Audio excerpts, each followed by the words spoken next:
కుక్కతోక పాక్ బుద్ధి ఎప్పుడు వంకరే అన్నమాట మళ్లీ రుజువైంది.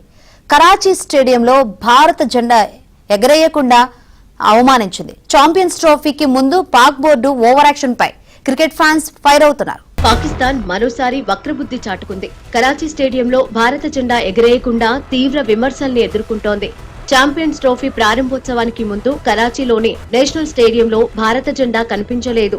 7 దేశాల జాతీయ జెండాలు కనిపించినప్పటికీ ఇండియన్ ఫ్లాగ్ మాత్రం ఎగరవేయడానికి పాక్ క్రికెట్ బోర్డు నిరాకరించినట్లు స్పష్టంగా అర్థమవుతోంది. భారత త్రివర్ణ పతాకం కనిపించకపోవడం టీమిండియా అభిమానుల్ని దిగ్భ్రాంతికి గురిచేసింది. పాక్ బోర్డుపై ఇండియన్ క్రికెట్ ఫ్యాన్స్ తీవ్ర స్థాయిలో మండిపడుతున్నారు. కరాచీ స్టేడియంలో భారత జెండా లేకపోవడం వెనుక ఖచ్చితమైన కారణం ఇంకా తెలియదు. అయితే టీమిండియా పాకిస్తాన్ లో మ్యాచ్లు ఆడకపోవడమే దీనికి కారణమని ప్రచారం జరుగుతోంది. రాజకీయ ఉద్రిక్తతలు, భద్రతా సమస్యల కారణంగా భారత జట్టు హైబ్రిడ్ మోడల్లో మ్యాచ్లు ఆడనుంది.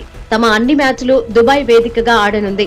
కరాచీలోని నేషనల్ స్టేడియంలో New Zealand, south Africa, Afghanistan, Pakistan, England జట్లు మ్యాచ్లు ఆడనున్నాయి. కొన్ని రోజుల క్రితం లాహోర్లోని గడాఫీ స్టేడియంలో జరిగిన ఛాంపియన్స్ ట్రోఫీ ప్రారంభోత్సవ వేడుక కార్యక్రమంలోనూ భారత జెండా కాకుండా మిగిలిన 7 దేశాల జెండాల్ని ఎగరవేశారు.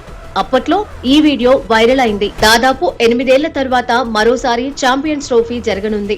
వన్డే ఫార్మాట్ లో టాప్ 8 జట్లు ఆడే ఈ టోర్నీ ఫిబ్రవరి 19 నుంచి మార్చి 9 వరకు జరుగుతుంది. ఫిబ్రవరి 19న తొలి మ్యాచ్ లో ఆతిథ్య పాకిస్తాన్ తో న్యూజిలాండ్ తలపడనుంది. కరాచీ నేషనల్ స్టేడియంలో ఈ మ్యాచ్ జరుగుతుంది.